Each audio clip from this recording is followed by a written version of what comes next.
Hello, hello, hello. Day 2 of 6 days. So, yesterday we spoke about acknowledging. So, what am I acknowledging? Well, this is all about the catalyst to happiness, but you need to watch yesterday to save me going through it all again. You are happy as your baseline, and I want to help you see that, and I'll hopefully just be your catalyst to that, because you already are everything that you seek. So you can't chase happiness; it just runs away like a cat and a dog. It'll just run away if you chase it. So yesterday we spoke about acknowledging who we were. And I asked you to ask yourself those questions, what was coming up for you whenever you said, who am I and what am I?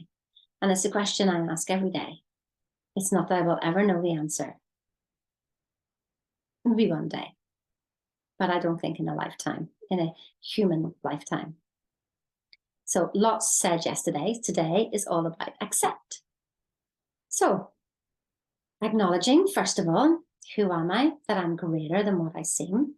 And most of me cannot be seen. And that's the greatest part of you, not the bit of you that you can see. That is so, so, so, so tiny. Find out yesterday if you want to know how tiny you are. If you look at what you're looking at here, the greater part of you, you can't see. You just can't see. And you are so amazing. Your spiritual DNA is perfect. So acknowledge that first of all. The next thing I should do is acknowledge any feelings or thoughts rather than running away from them or telling yourself that they're naughty, that they're wrong, that you shouldn't be thinking that and that's silly and blah, blah, blah, blah, blah. All of that stuff. So acknowledge that you're having these thoughts. Just acknowledge them. Because that's all they're looking for. Do you know, like if I put some salt in a glass of water and you would taste the water, you would think that's just horrible because it's in a constricted place. But if I put salt in a lake, a freshwater lake, and then I took a cup full up, you wouldn't taste the salt at all, would you? You see, when you give yourself permission and to look at something, just to let it expand, then it releases everything. I mean, here's a funny story that if you really need a wee in your bladder and you're like, oh my God, I'm going to wet myself. And like your bladder, you're all tense and everything. And you think, oh no. I remember the first time that I did this and I just went, well, go on then, wet yourself. And my brain went, well, no, clearly I'm not going to do that. And my body relaxed and I didn't need to toilet. And I managed to get wherever I was going and get to the toilet safely. So that's what's happening with your emotions and your mind and your thoughts. You're constricting them, and so they seem like they're really big. But if you just go, oh, here you are again. I see you.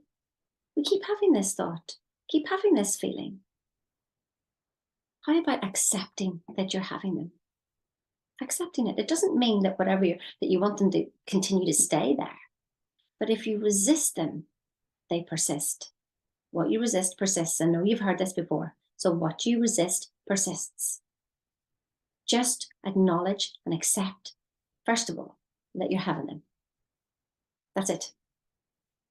Accept. I keep having these thoughts.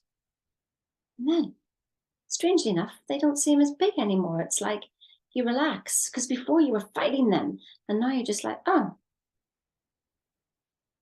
you're here again. Now, instead of judging them, how about you just look at it and just go, it's a thought. Or it's a feeling without a judgment that it's wrong. Because who's feeling the wrongness? You. Yeah, you're feeling the wrongness. It's not the thought. The thought couldn't care less. The thought just passing through and you hung on to it. And it's not even your thought. Goodness knows where it came from. Your brain is just a sending, receiving device, and it's just passed on through, and you grabbed it and held on to it. And you don't have to accept every thought that comes through. But while it's in there, just go, all right, okay, we're visiting again, are we? This takes practice. And so these 6 A's that I created to help me, like I had to find my own way out. So it doesn't matter what all these other things that other people had given me. I had to find a way to help my brain, to help my mind, to help my body, to help this, whatever's going on here, or the body that I'm in, to help it find some sort of peace. The mind is always doing something anyway. It's never at peace, for goodness sake. It's always chittering away. And you can notice them rather than having to be them. And who knows, it's not your thought. It could be somebody two doors down had a bad day and you picked up on their thought, but then you took it as yours and then you added a story to it and you had other events that matched that vibration. So you pulled on memories from there and off you went. And now we're all tied up in knots. Just acknowledge and accept everything that comes through. Oh, look, there you are again. Because you see, from there's something else that happens. And we're going to talk about that tomorrow. So yesterday was about acknowledging who you are, acknowledging those thoughts, acknowledging those feelings.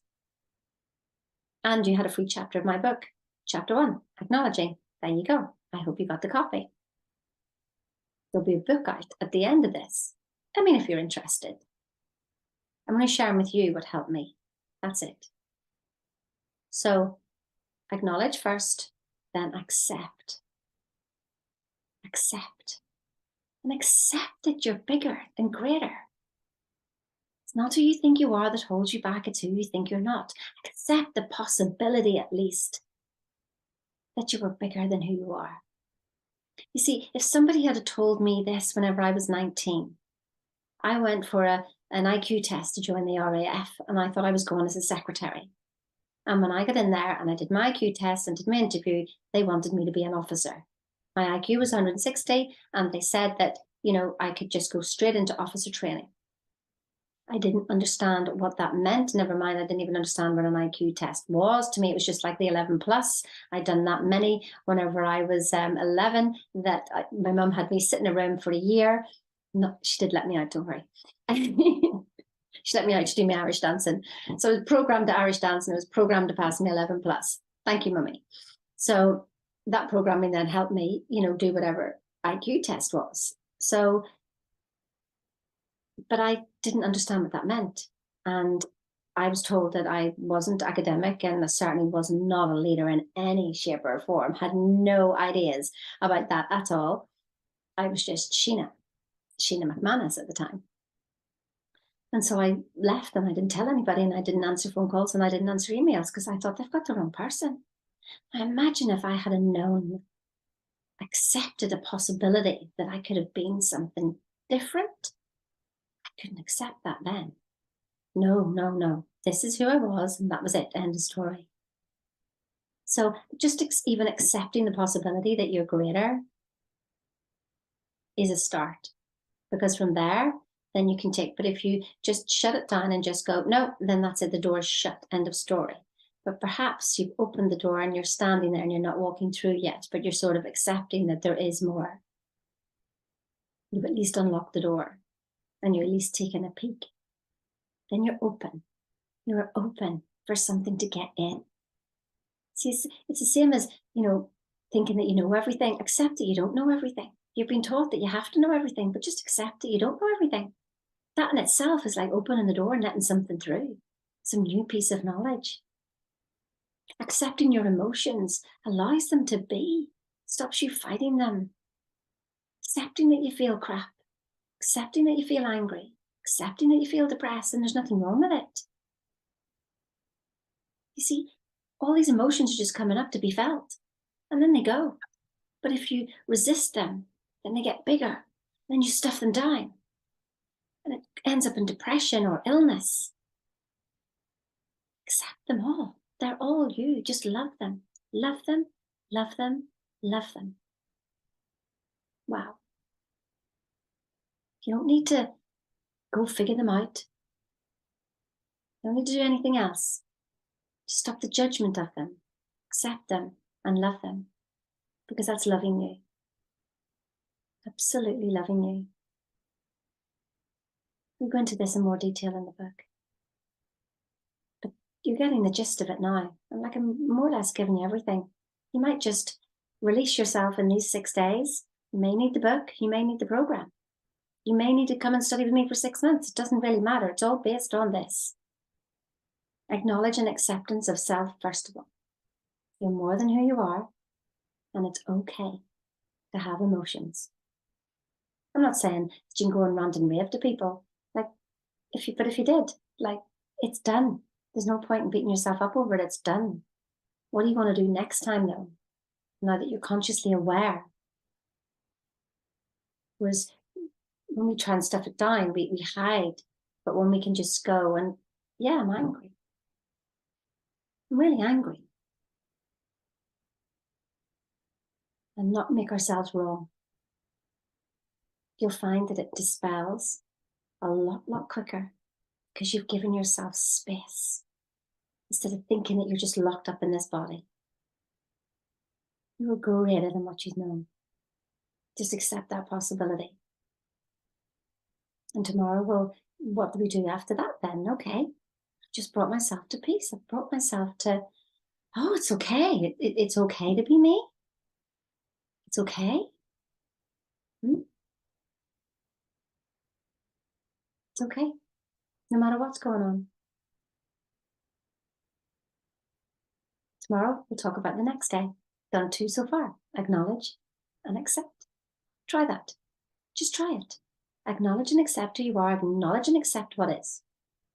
Feel the freedom and the space in that.